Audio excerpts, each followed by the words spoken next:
semua, perkenalkan saya Ragil Fatin Cepaka, peserta Latsar CPNS 2025, Kementerian ATR BPN Gelombang 1 Angkatan 8, Kelompok 2, Jabatan Penata Pertanahan Ahli Pertama dari Kantor Pertanahan Kabupaten Mempawah, Kanwil, Kalimantan Barat.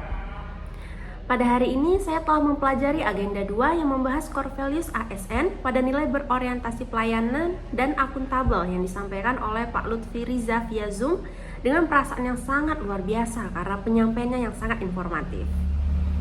Sebagai aparatur sipil negara, kita memiliki peran penting dalam melayani masyarakat, bangsa, dan negara. Salah satu nilai utama yang harus kita junjung adalah berorientasi pelayanan. Mengapa sih ASN harus berorientasi pelayanan? ASN harus berorientasi pelayanan karena mereka adalah pelayan publik yang bertugas memenuhi kebutuhan masyarakat dan memberikan layanan terbaik. Orientasi pelayanan yang kuat akan meningkatkan kepercayaan publik pada pemerintah. Mungkin kita semua tidak asing dengan slogan "kalau bisa dipermudah, kenapa dipersulit?" Permasalahan penyelenggaraan pelayanan publik di Indonesia sangat berkaitan erat dengan proses pelayanan publik yang diberikan oleh penyelenggara, baik dari sisi prosedur, persyaratan, waktu, biaya, dan fasilitas pelayanan yang dirasakan masih belum memadai dan jauh dari harapan masyarakat. Terdapat 6 poin penting terkait syarat pelayanan publik yang berkualitas. Yang pertama, ada komitmen pemimpin. Yang kedua, layanan sesuai kebutuhan masyarakat. Yang ketiga, penerapan standar pelayanan. Yang keempat, perlindungan pegawai dan tidak lanjut pengaduan. Yang kelima, pengembangan SDM dan fasilitas. Dan yang terakhir, ada pemantauan dan evaluasi berkala. Jika ke-6 syarat ini terpenuhi, pelayanan publik akan lebih cepat, tepat, dan dipercaya masyarakat. Di sini saya juga akan membahas perilaku berorientasi pelayanan yang harus dimiliki oleh seorang ASN.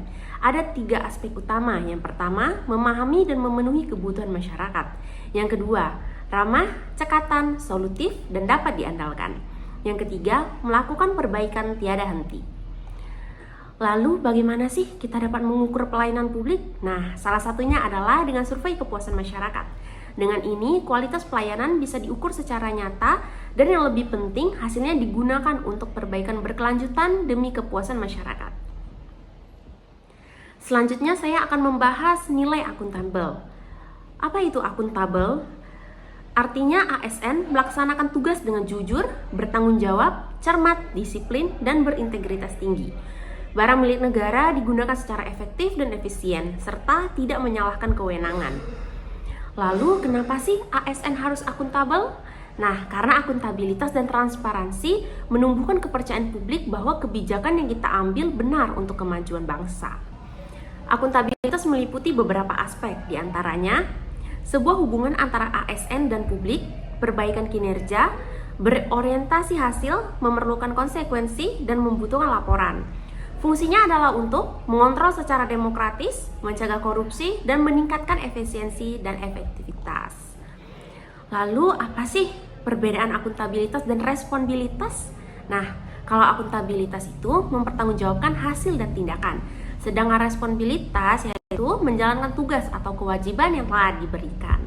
Mekanisme akuntabilitas birokrasi di Indonesia dilakukan melalui rencana strategis, kontrak kinerja, dan laporan kinerja. Penerapannya diwujudkan dengan transparansi dan akses informasi, pencegahan kecurangan dan korupsi, penggunaan SDM dan aset negara secara tepat, pengelolaan data yang aman dan akurat, serta membangun budaya anti korupsi. Jadi kesimpulannya, akuntabilitas bukan hanya sekedar aturan, namun juga komitmen untuk bekerja secara profesional demi kepercayaan masyarakat dan kemajuan negara. Sekian penyampaian dari saya. Terima kasih. Wassalamualaikum warahmatullahi wabarakatuh.